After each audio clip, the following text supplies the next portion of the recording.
Bonjour à tous, bienvenue dans ce nouvel épisode, troisième et dernière interview avec l'abbé Gaëtan Matteau, curé de l'unité pastorale de Fabreville dans l'archidiocèse de Montréal. On écoute leur témoignage. Bonjour monsieur l'abbé Gaëtan Matteau, merci beaucoup d'être avec nous aujourd'hui. Vous êtes curé de l'unité pastorale de Fabreville. Première question d'abord pour commencer, comment se passe votre confinement?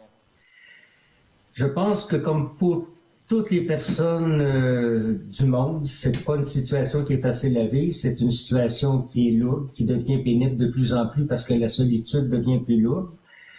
Par contre, j'ai la chance d'avoir quand même de l'occupation, de la lecture. J'ai aussi le privilège d'être à côté de mon église. Je peux accéder par un corridor intérieur. Alors, c'est une chance que j'ai que d'autres personnes n'ont pas. Alors, je peux aller me recueillir dans l'église, prier, méditer. Et c'est un grand avantage pour moi. Ouais. Malgré que les églises soient fermées, malgré la distanciation sociale et le confinement, est-ce que vous parvenez malgré tout à rester en contact avec vos fidèles, vos paroissiens? Oui, la première chose que j'ai commencé à mettre sur pied, c'est que j'ai sorti toutes les listes de mes paroissiens enregistrés avec leur nom, leur numéro de téléphone, ce qui représente environ 1200 noms à peu près. Alors, à tous les jours, je prends une série de noms et j'appelle mes paroissiens. Je commence par Saint-Léopold, ensuite j'alterne avec Saint-Ferdinand, ensuite Saint-Léopold, vice-versa. Et à chaque fois que j'appelle un paroissien, la première réaction, c'est qu'il est surpris de voir que le curé l'appelle, personnellement. Et je me dis, des fois, ça va prendre une minute et demie la conversation. Mais c'est rare que ça dépasse pas 15 minutes, 20 minutes, parce que les gens ont besoin de se raconter, les gens ont besoin de dire ce qu'ils vivent, les gens ont besoin de parler, de se confier. Alors, c'est une autre façon que j'ai trouvé de rejoindre mes paroissiens et de garder un lien totalement différent avec eux que je n'avais pas avant, nécessairement. Et en plus de ça, grâce justement à M. Joannette, qui est diacre permanent ici à la paroisse, qui est beaucoup plus fort que moi en technologie et en audiovisuel, on a commencé à diffuser à partir du jeudi saint les messes et les offices à la télévision, surtout les messes dominicales. Alors régulièrement, au courant de la semaine, je reçois des messages de paroissiens qui me disent merci, qui sont heureux. On a de plus en plus de personnes qui vont visionner le site et qui se présentent soit en direct ou soit en différé pour aller écouter la messe dominicale. Alors, c'est une autre façon de rejoindre les paroissiens. Et dans le diocèse de Montréal, on parle beaucoup d'aller dans les périphéries. Alors, de ce temps-là, tout ce que j'ai à faire, c'est d'aller me promener l'après-midi quand il fait beau, puis circuler sur la rue. Et je rencontre des gens.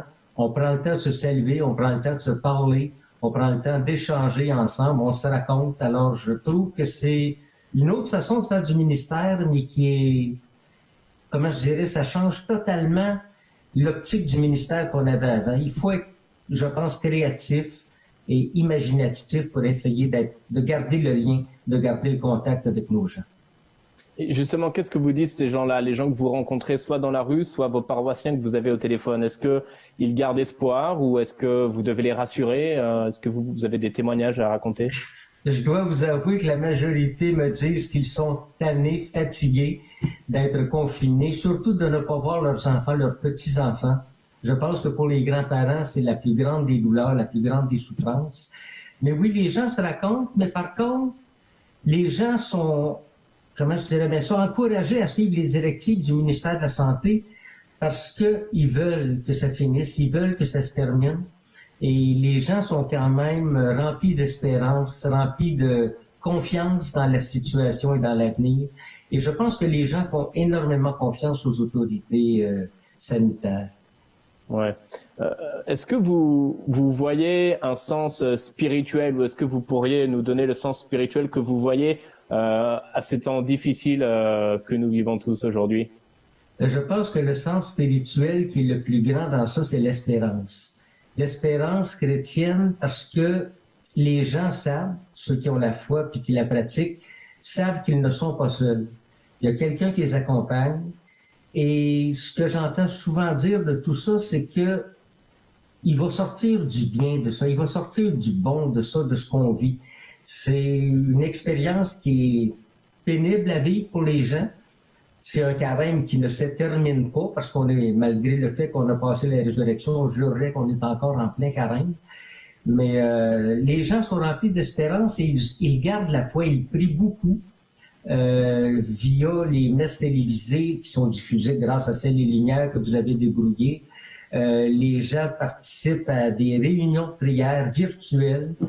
Je trouve qu'il y a plein d'espérance et les gens ne sont pas, comment je dirais ça, ne se sentent pas laissés à eux seuls, mais ils savent que Dieu est avec eux.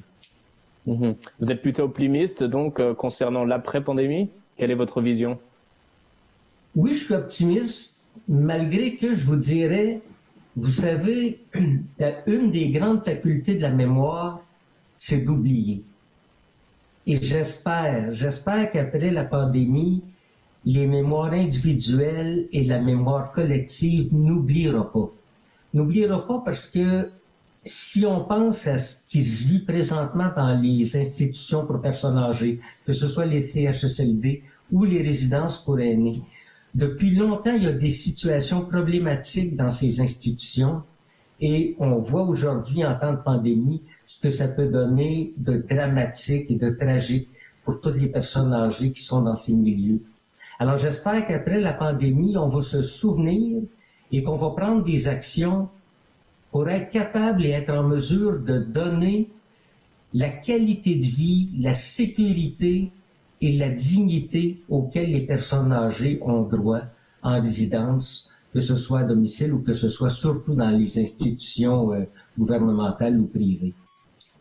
Également, j'espère qu'on n'oubliera pas non plus cet esprit de fraternité, de solidarité et de partage qu'on retrouve partout maintenant, où les gens vont aider un voisin, un autre voisin, les enfants aident leurs parents, la fraternité qu'on rencontre chez les gens dans la rue, où on prend le temps de se saluer, ce qui était très rare avant. Alors j'espère que cet esprit de solidarité, de fraternité et de partage va rester et qu'on va le conserver longtemps après la pandémie. Espérons-le. J'espère aussi, si vous me permettez, j'ai une espérance, c'est peut-être un petit peu utopique, mais le premier ministre Legault, il y a quelques semaines, a fermé les épiceries dimanche pour donner la chance aux gens de se reposer. Ben, le rêve que j'ai, c'est que peut-être on pourrait en arriver à fermer tous les commerces le dimanche pour donner le temps aux familles de vivre une journée particulière en famille. Oui, revenir sur le jour du Seigneur, mais surtout participer, vivre une vie familiale sans se courir à droite, à gauche, parce qu'on n'a pas eu le temps de faire les choses la semaine. Alors j'espère que cette vie de famille-là va rester aussi. Monsieur l'abbé, est-ce que vous auriez des conseils à donner à ceux et celles qui vous regardent, à vos paroissiens qui commencent sérieusement à s'ennuyer à la maison et qui peut-être commencent à perdre espoir? Malgré cet ennui, cette solitude qui est pénible à vivre, le premier conseil que je donne, c'est continuer de suivre les directives du département de la santé. Je pense qu'il faut être prudent, il faut être vigilant si on veut d'abord que la pandémie, on arrive à passer par-dessus. L'autre chose, je pense que c'est pas tous les paroissiens ou toutes les personnes qui sont peut-être habiles avec FaceTime, Zoom ou les moyens de communication par Internet, mais ceux qui sont capables, je pense que c'est un bon moyen de voir ceux qu'on aime, de se rapprocher de ceux qu'on n'a pas vus depuis longtemps. Et l'autre conseil que je pourrais donner, qui peut occuper les gens et qui peut faire plaisir, c'est présentement, on a le temps de téléphoner. Alors, téléphonons à des gens qu'on connaît, peut-être qu'on n'a pas parlé depuis longtemps, des gens qu'on sait seuls à la maison, prendre le temps d'appeler des cousins, des cousines, prendre le temps de jaser et d'être présent pour l'autre. Je pense qu'en temps de pandémie, on le voit dans la solidarité présentement dans la population, il y a beaucoup de solidarité. C'est une autre façon d'être solidaire de ceux et celles qui sont seuls, qui s'ennuient. Et je pense, à mon avis, que ça allège beaucoup la solitude des personnes seules, mais aussi des personnes qui s'ennuient à la maison. Et naturellement, prier et continuer d'espérer, ne pas lâcher. Et moi, je rends grâce à Ciel et Lumière d'avoir débrouillé les ondes parce que ça donne la chance à plein de gens de voir les célébrations avec le pape, de voir les célébrations à la cathédrale Marie-Reine du Monde, d'avoir la messe quotidienne à tous les jours. Je trouve que c'est quelque chose d'extraordinaire que vous avez fait pour tous les gens du Québec.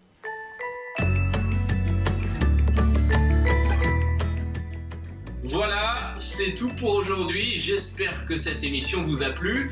Vous pouvez la retrouver sur notre site internet et sur notre page Facebook. Vous pouvez la partager et faire part de vos commentaires si vous le souhaitez. À très bientôt pour un prochain épisode.